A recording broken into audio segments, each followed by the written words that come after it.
Grandchildren, please come up. Although Mudandi went earlier.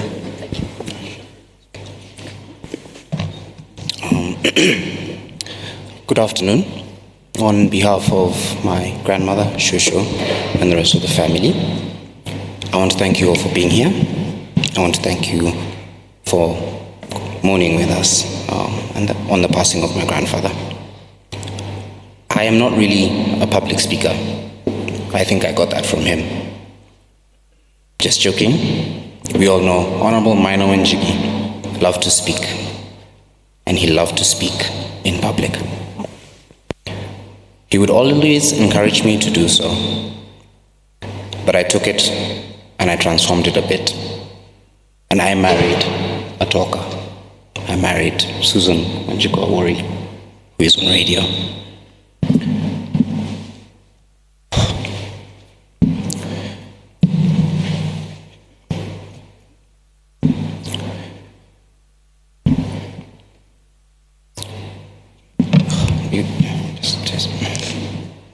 But for me, the one thing I know I will hold on to for the rest of my life is what Guka taught me.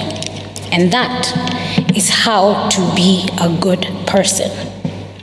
For that, I am and always will be grateful.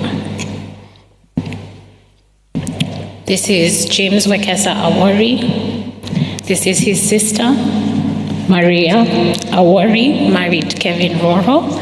I am his wife, Susan Joroge Awori.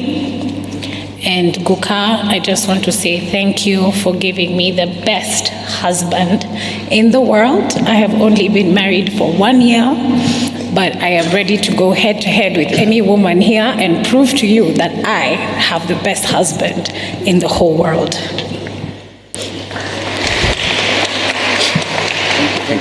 So in not so many words, rest well, Guka, and thank you. Thank you very much. Maina and Wambui.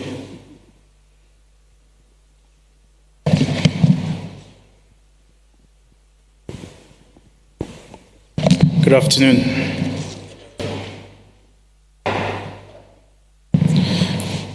When I was thinking about what to say, there was one sentence that kept ringing in my head, and that was, we're soldiering on. See, now growing up, we used to stay over at Guka and Shosho's house,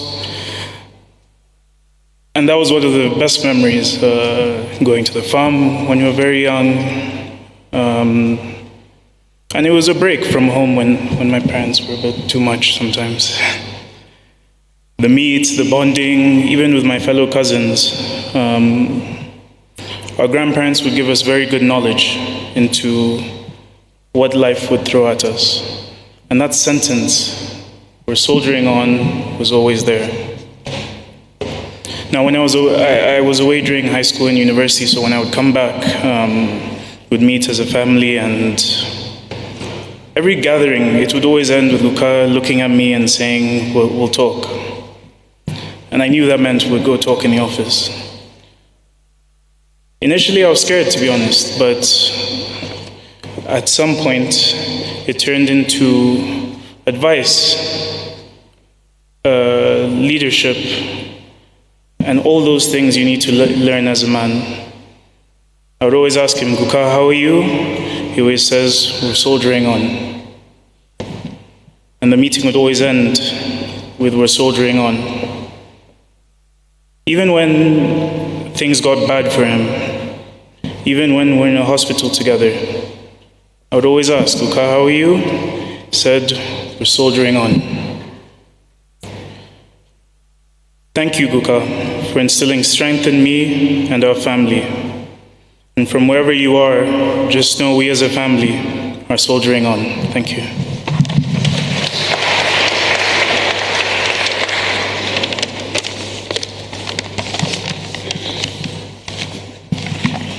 Hello, everyone. God is good, and all the time. I know words won't be able to do justice to the magnificent portrait of the life you, Kuka, had. Kuka, you are a man of integrity, a man of great strength, and a man of character. The wisdom and insight you implemented into our minds will live on for generations to come, and it is what shaped me into the person I am today. Your trove of knowledge, skills, and achievements never failed to amaze me. Kuka, you are truly one of a kind. My earliest memory of Kuka was when us grandchildren used to come over for sleepovers in Karen. Kuka used to come home at night from work and find us having pillow fights in the living room. Without hesitation, he actively participated in those fights. Kuka was also a man with great clairvoyance and was a great analyst. He would always think before speaking, and whatever he said, sure enough, happened. I remember when we all watched the World Cup finals in 2022. If any of you remember that match, especially for the French supporters out there, you know how heart-racing that match was. France and Argentina drew 3-3, then went into penalties. Kuka told me that day, France is not going to win. I looked at him and thought he was crazy and didn't know anything about football. Being a French supporter, I refused to believe what he said, but funny enough, France lost on penalties. Kuka was also somebody who was very proud of his grandchildren and loved to show us off. He told me one day he was getting many calls about my speech at the manifesto launch of my father, and that when negotiations start for my own wedding, that he'll give me away with dollars instead of Kenya shillings. Kuka was also a man who loved speaking and always wanted to inspire the minds of the younger generation. Every time I sat down with him, he always advised, inspired, and educated me. Kuka was also deeply devoted to his faith. He loved reading us Bible stories in bed, especially about Moses, and quizzing us about them after. Kuka was also somebody who loved his chocolate cake and wine, and he cunningly got me to indulge in those dark chocolates and wine and not tell my parents, as it was our little secret. This was all before I was legal. As we celebrate this great man today and continue his legacy, I want to leave you with the heartfelt words of the brilliant Albert Einstein. Our death is not an end if we can live on in our children, for they are us. Our bodies are only wilted leaves on the tree of life. Kuka, I will miss you so much, and I promise to make you proud by making your name live on. Thank you. Big clap, both of them. Thank you.